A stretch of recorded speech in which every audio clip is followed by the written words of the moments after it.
Centre कसं होणार ते इकडे सरकार किती अंतर आहे दोघांच्या मध्ये किती दोघांच्या मध्ये किती अंतर आहे दादांनी जिल्ह्याच्या सांगली विकासासाठी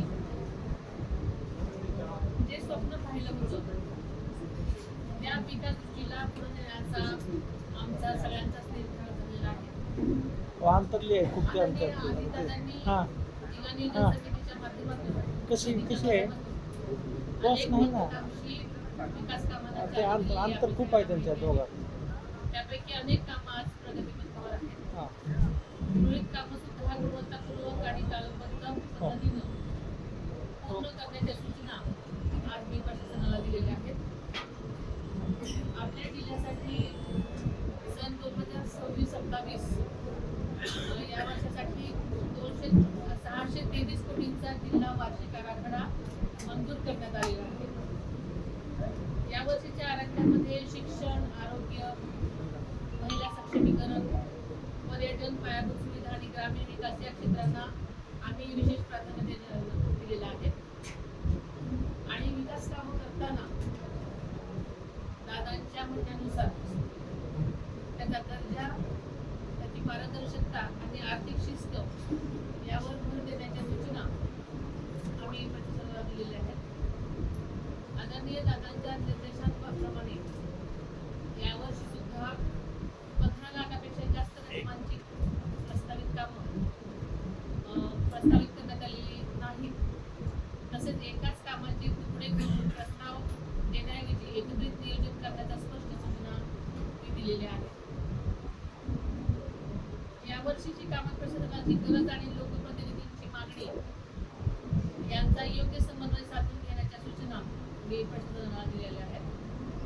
बीडच्या विकासासाठी रेल्वे हे अत्यंत महत्त्वाचं पाऊल आहे.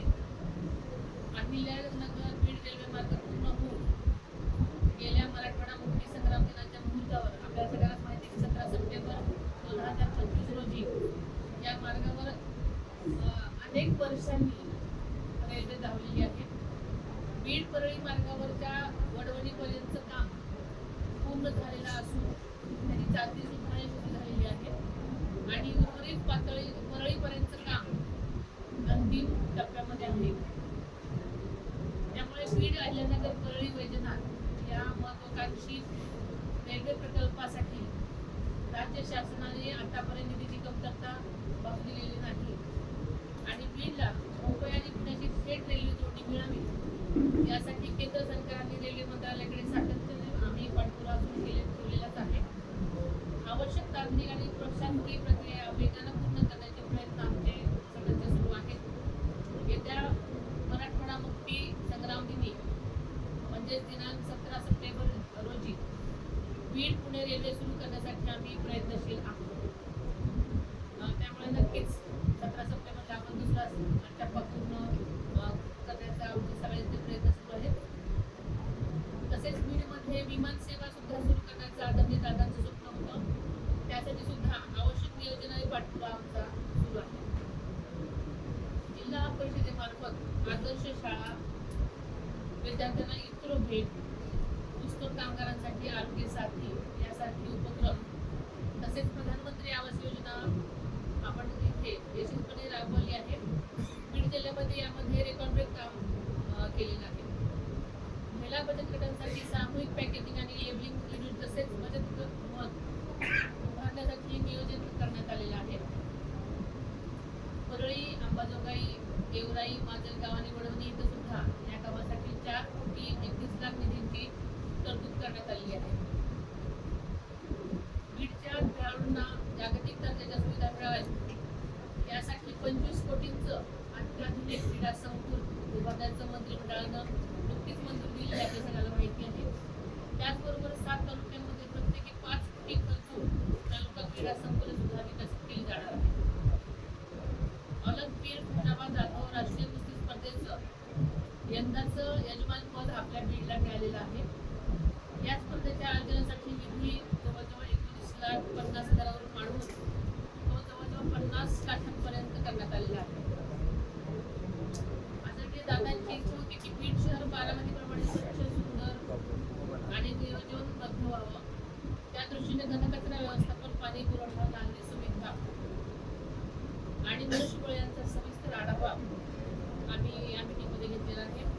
बीड शहरासाठी आवश्यक असणाऱ्या सर्व गोष्टी आम्ही करणार आहोत. आपल्याला माहिती आहे की आम्ही सकाळीच कंकालेश्वर मंदिराला भेट दिलेली आहे, दर्शन घेतलेलं आहे. 12व्या शतकातील या ऐतिहासिक मंदिराच्या संवर्धनासाठी आदरणीय दादांच्या पुढाकारांना पुरातत्व विभाग आणि जिल्हा नियोजन निधीतून एकूण 20 कोटीपेक्षा अधिक निधी उपलब्ध करण्यात आलेला आहे. त्यामुळे मंदिर परिसरातील अतिक्रमण हटवून त्याचं संवर्धन आणि पर्यटन विकासाची कामं आता हाती घेण्यात येत आहेत.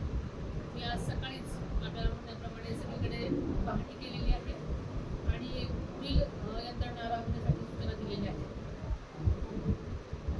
तसेच आपल्याला माहिती आहे की परळी वैजनाथ विकास आराखडा सुद्धा मागेच दादांनी मंजूर केलेला होता. आपल्याला माहिती आहे की 12 ज्योतिर्लिंगापैकी एक असलेला परळी वैजनाथ परिसरासाठी 301 कोटीपेक्षा अधिकच्या विकास आराखड्याला मंजुरी देण्यात आलेली आहे. काशी आणि उज्जैनच्या धर्तीवर मंदिर परिसर विकसित केला जाणार असून धार्मिक पर्यटनाला यामुळे मोठी चालना मिळणार आहे. त्यामुळे स्थानिक रोजगाराच्या संधी वाढतील यामध्ये शंका नाही. सध्या वर्षभरामध्ये जवळजवळ 50 लाख भाविक दर्शनासाठी येतात. आगामी काळात यात वाढ होण्याची भरपूर शक्यता आहे आणि ही गृहे धरूनच त्यासाठी त्या प्रकारचे नियोजन आम्ही करत आहोत. आपल्याला माहिती आहे की अंबाजोगाई येथील स्वामी रामानंद तीर्थ महाविद्यालय आणि ग्रामीण रुग्णालयाच्या विस्तारासाठी 1106 कोटींचा आराखडा तयार करण्यात आलेला आहे. बीड जिल्हा रुग्णालयाचं 360 खाटांचं आधुनिक रुग्णालयामध्ये रूपांतर करण्यात येणार आहे. त्यासाठी विशेष आराखडा तयार करण्यात आला आहे. मी सकाळीच त्या ठिकाणी भेट दिली आहे. CSR फंडातून सुद्धा एक अत्याधुनिक कार्डियक ॲम्ब्युलन्सचं लोकार्पण सुद्धा आज करण्यात आलं.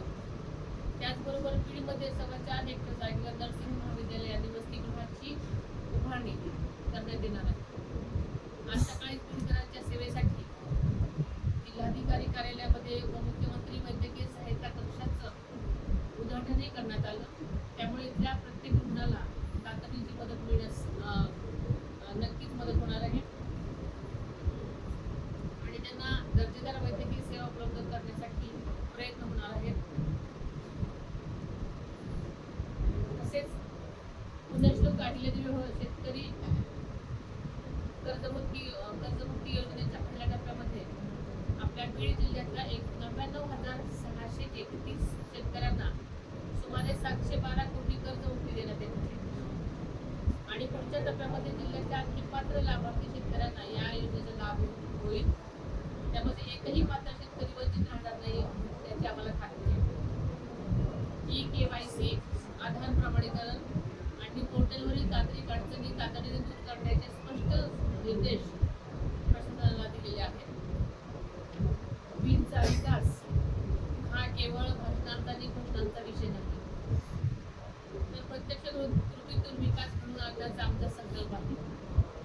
आपल्याला माहिती आहे की दादांनी बीडचं पालकमंत्री पद हे स्वतःहून स्वीकारलेलं होतं, स्वतःहून मागून घेतलेलं होतं आणि मला याची जाणीव आहे की बीडची पालकमंत्री झाले म्हणजे फक्त मंत्रिपदासाठी नाही, तर ती जबाबदारी आणि हे स्पष्ट मला त्या जबाबदारीची जाणीव आहे आणि त्यामुळे मी स्वीकारलेलं आहे. मी मराठवाड्याची कन्या आहे, त्यामुळे बीड जिल्ह्याच्या मातेशी आणि इथल्या माणसांशी माझं तसं भावनिक नातं आहे.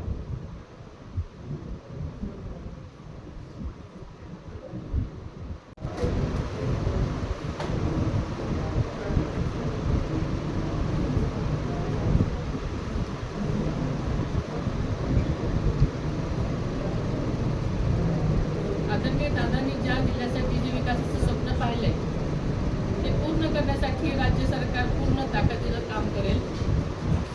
बीडच्या विकासात निधी, नियोजन किंवा प्रशासनाच्या पातळीवर कोणतीही कमतरता राहू देणार नाही याची मी आज आपल्याला ग्वाही देते. धन्यवाद. सकाळी तुम्ही लोकांचे किती प्रश्न आहेत आणि त्यासाठी तुम्हाला वेळ देणं देखील गरजेचं आहे, कारण थेट तुमच्याशी संपर्क होत नाही. तर हे वेळ वाढवून मिळेल का बीडकरांना तुमचा, आणि वारंवार तुम्ही जर दौरा केला तर कुठेतरी बीडच्या विकासाला आणि कायदा सुव्यवस्थेला देखील चांगली नक्कीच याच्यामध्ये पडणार नाही. कारण इतके दिवस वेगवेगळ्या निवडणुका होत्या, वेगवेगळे माझी स्वतःची निवडणूक होती आणि अनेक वेगवेगळ्या गोष्टी घडत होत्या. त्याच्यामुळे मला इथे प्रत्यक्ष येता आलं नाही. पण मी DPDCची मीटिंग पहिली ऑनलाईन घेतलेली होती. त्याच्यामध्ये एक खंड पडलेला नाही आणि रोज मी प्रशासनाशी कनेक्टेड असते. त्यामुळे अनेक प्रश्नांवर मी ज्या काही गोष्टींचा मला आढावा घ्यायचा असतो किंवा मला काही आदेश द्यायचे असतात, सूचना द्यायच्या असतात ते मी देत असते. काही 2025 मध्ये अतिवृष्टी झालेली होती पण तशीच आहे. काल आणि आज आमची या सगळ्याच विषयांवरती बैठका झालेल्या आहेत. अनेक मागच्या गोष्टींचा आढावा घेण्यात आलेला आहे आणि संबंधित अधिकाऱ्यांना त्या प्रकारच्या सूचना कामं पूर्ण करण्यासाठी देण्यात आलेल्या आहेत. कारण माझ्याबरोबर सगळेच लोकप्रतिनिधी होते. त्यांनी वेगवेगळी सांगितलेल्या गोष्टी सांगितलेल्या आहेत. त्यामुळे सगळ्यांनीच ज्या ज्या काही गोष्टी सांगितलेल्या आहेत, जे काही कामं प्रलंबित होती त्या पूर्ण करण्यासाठी मी सूचना दिलेल्या आहेत. पीक विमा मिळाला नाही आता. पीक विम्याचा प्रश्न सुटला नाही. त्यासंबंधी सुद्धा आमची काल चर्चा झाली आणि पुढील कारवाई करण्यासाठी आम्ही थोड्या सूचना दिलेल्या आहेत. कायदा सुव्यवस्थेचा प्रश्न आहे. शासकीय भाऊ कायदा सुव्यवस्थेचा प्रश्न आहे. कार्यालयामध्ये संस्था चालक